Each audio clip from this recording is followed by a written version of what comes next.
Now, let me say a word about the challenge to philanthropy in particular. Philanthropy has this interesting paradox. On one hand, we have incredible freedom with how we deploy our resources. Unlike elected officials, we aren't pushed by the crisis of the day and the need for very short-term results. Same with the private sector. Quarterly shareholder expectations are not something that philanthropy has to deal with. We have tremendous freedom to take risks, to incent, to cajole, to use our reputational equity and our money to leverage and incent in certain directions. And most of all, we can commit for the long term, to try and see something through, and that's particularly important with social change efforts that often take a significant amount of time to show results. But the other side of that paradox, against all those incredible assets that we can bring, is that the resources that we actually have, even if we combine them all together, are quite modest for the ambitious goals that we often set.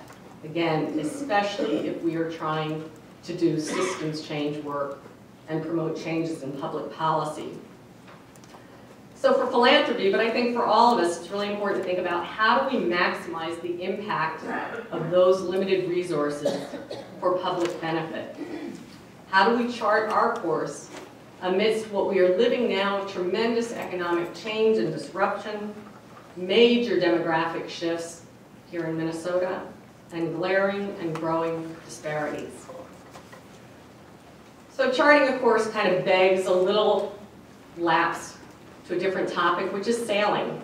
So let me just say a word about sailing and the use of data to start to introduce the subject. Sailors, if they want to get from point A to B, need to chart a course.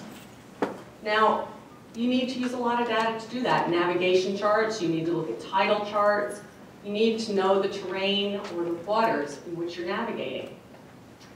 Now, when you sail in the same waters all the time, you don't have to keep going back to all the same data points each time because you become familiar with that and you can depend more on your past experience to help you know what you're going to do each and every day. But each time you go out, even in the best of waters where you're very familiar, you're going to look at certain indicators each time to make sure you're up to date. For instance, if you have any gas in your tank, does the engine start?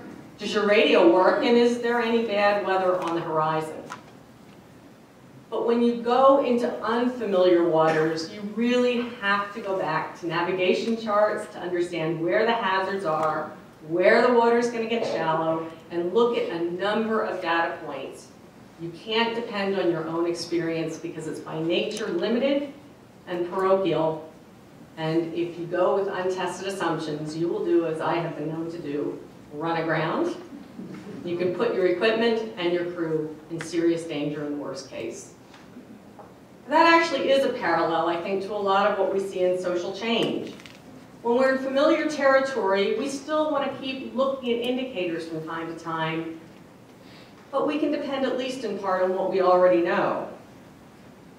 That's not true in the kind of situation in which we find ourselves now, where we really need to be very careful and attentive to what the new data and new experiences are telling us. Philanthropy is often criticized for not getting clear enough on what it's going to take in terms of resources and time and clarity of strategy to achieve our goals and to periodically test our assumptions and whether the strategies are working. To be effective, we need to depend on good data, credible research, and evidence to craft the strategies that we use to achieve our goals. Discipline and rigor become even more important, albeit much more challenging, when things feel very unsettled. Herein lies the benefit of having a community asset like Twin Cities Compass. We don't each have to create a database and try and understand what all that data means. We can go to a credible community resource that we own together.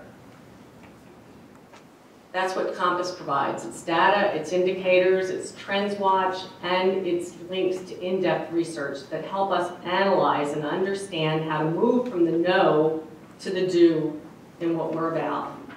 McKnight taps into most of the areas that are listed in the Compass. But today I'm going to use affordable housing to talk about charting a course in unsettled waters. And if I say the words subprime lending, foreclosure tsunami, and neighborhood destabilization, and the Great Recession, I think that will be enough to paint the picture of an unsettled time. Back in the old normal, some mere 2 years ago, McKnight charted a new course in terms of our housing strategies. We set, after looking at a lot of research and a lot of best practices nationwide, some new goals and strategies for ourselves. The goals were to increase public support for affordable housing as a valued community asset and a fundamental characteristic of healthy communities. To promote innovation and quality design that's beneficial for people, communities, and the environment. And last, to accelerate the pace of production, preservation, and permanency of affordable housing. Our first stop was Twin Cities Compass. It gave us our baseline and progress indicators against which we could measure our own progress. We're tracking measures like the location and the number of permanently affordable housing, the percentage of new or renovated affordable housing that meets green criteria, the level of philanthropic and public support for affordable housing, and other areas. We also look to other sources like Housing Link, another valuable partner that, particularly with the crisis of foreclosures, is able to help us track the impact of foreclosures on minority home ownership in Minnesota. Now, a key role for McKnight in looking at this kind of data and trying to move towards these goals is not doing it alone, but trying to foster a collective discipline of analysis and innovation within the affordable housing community and with all of our partners who work in that area. And I think that discipline, that emphasis on discipline for innovation, really dovetails well with this idea of know and do that are the dual components of Twin Cities Compass. Everyone with a stake in our region's future, I believe, has a tremendous stake in Twin Cities Compass. As I said, a lot of Compass information has been the basis for thinking in the housing arena, but it's also true in education and health and environment and many of the other issues that we're all working on to build a vibrant future for the Twin Cities and its residents.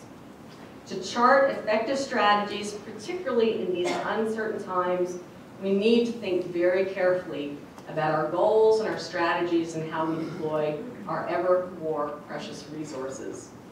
We need to start with a common trustworthy base of information and research, and that's what Compass gives us. I know that there are many financial supporters and partners of Compass here today. As a member of the Governance Committee, I want to add my word of thanks to all of you for helping to make this possible and continuing to commit so that this really can help us translate from the knowing into the doing and making that a vibrant reality.